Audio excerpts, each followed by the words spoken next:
انفرادی طور پر بعض ائمہ نے اور بعض خلفاء نے ان کو جمع کرنے اور انہیں مدون کرنے کا عمل بھی انفرادی طور پہ شروع کر دیا تھا، اور یہ کام بھی پہلی صدی ہجری میں ہی ہو گیا تھا۔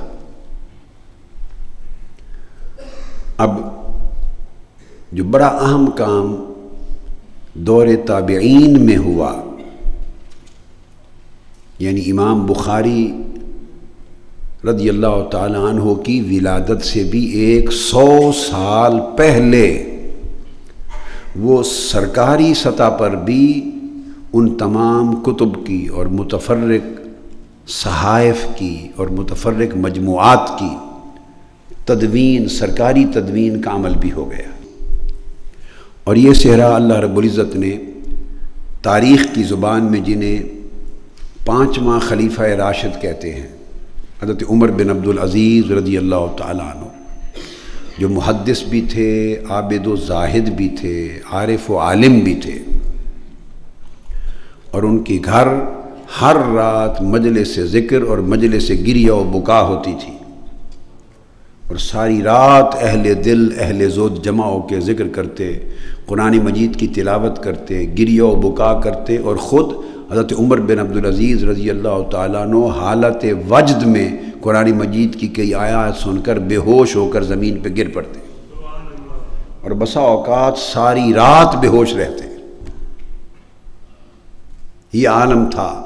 ان کے قال کا اور ان کے حال کا۔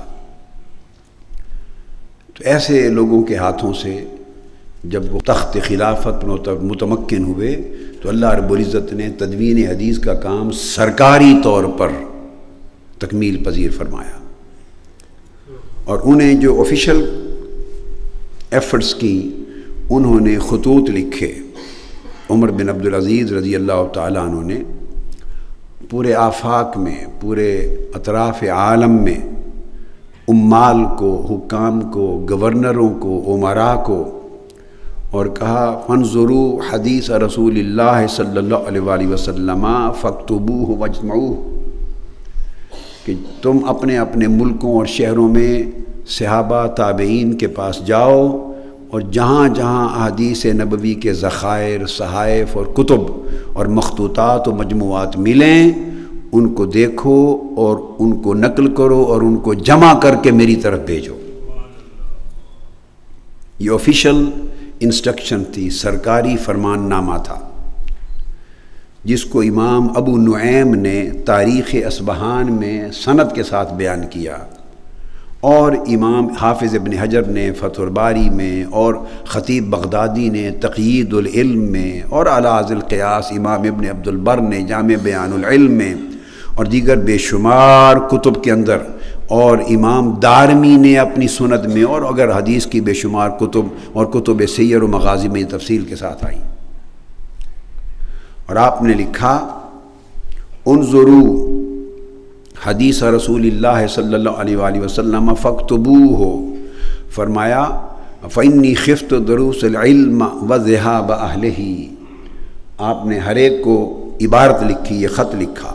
جس کو امام دارمی نے روایت کیا ہے، اور المحدث الفاضل میں امام رامہ ہرمزی نے روایت کیا ہے،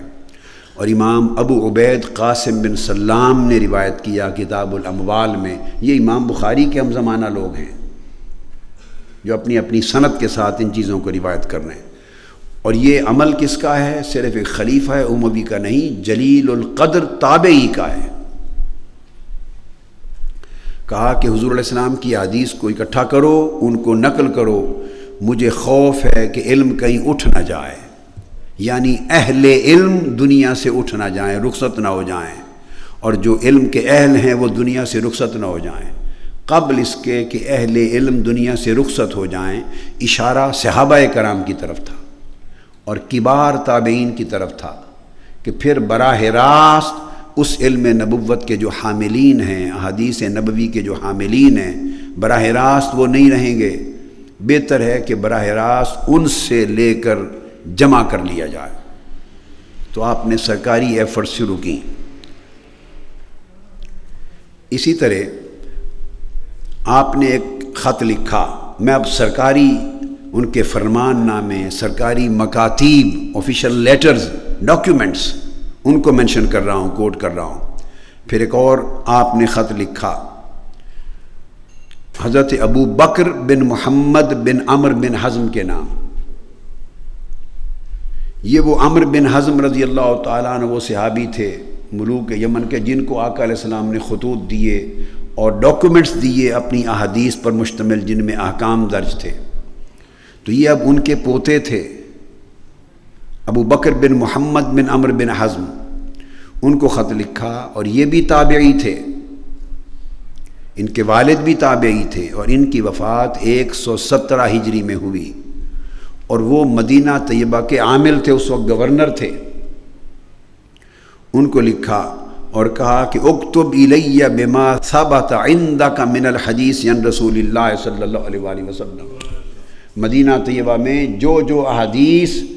آپ کو ثبوت کے ساتھ ملیں اور جو صحیح ریکارڈ ملتے ہیں وہ ساری جمع کر کے لکھ کر میری طرف بھیج دو۔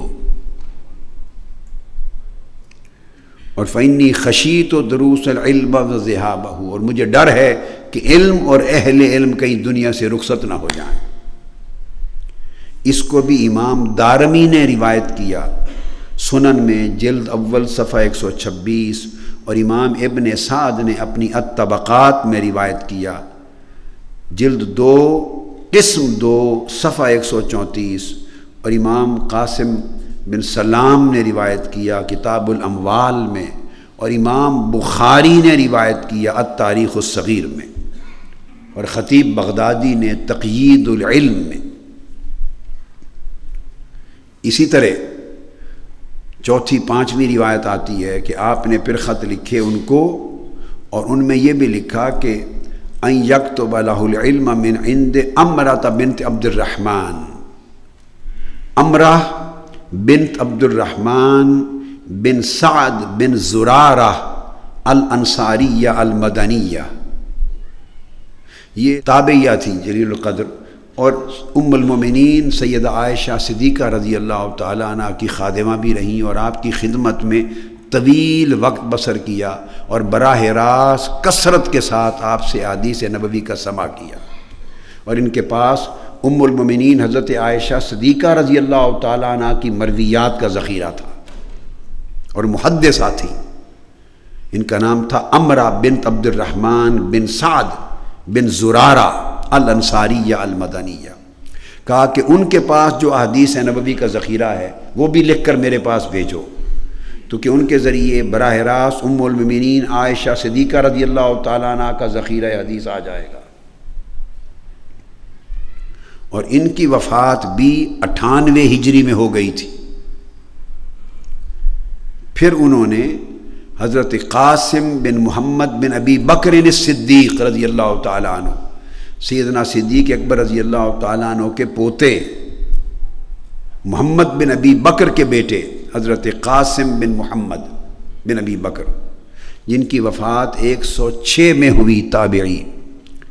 ان کے پاس جو احادیث تھیں وہ منگوائیں کہ لکھ کر مجھے میری طرف بھیج دو، چونکہ ان کے پاس اپنے والد کے طریق سے مرویات سیدنا ابو بکر صدیق رضی اللہ تعالیٰ عنہ تھی، اور دیگر صحابہ کی مرویات بھی تھیں۔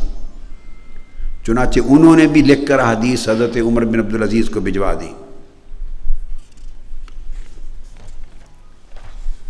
پھر اسی طرح امام ابن شہاب الزہری، یہ بھی جلیل القدر تابعی ہیں اور ائمہ حدیث میں سے بڑے محدث ہیں۔ ان کی وفات 124 ہجری میں ہوئی۔ ان کو کہا کہ جتنی سنن اور احکام اور احادیث مختلف موضوعات پر آقا علیہ الصلوۃ والسلام کی مختلف اہل علم یعنی تابعین اور صحابہ کے پاس موجود ہیں، ان کو جمع کر کے میری طرف بھیجو۔ تو امام ابن شہاب الزہری التابعی رضی اللہ تعالیٰ عنہ، انہوں نے بھی اس سرکاری سطح پر التدوین الرسمی حدیث نبوی کی اس پورے عمل میں بہت مؤثر اور فعال کردار ادا کیا۔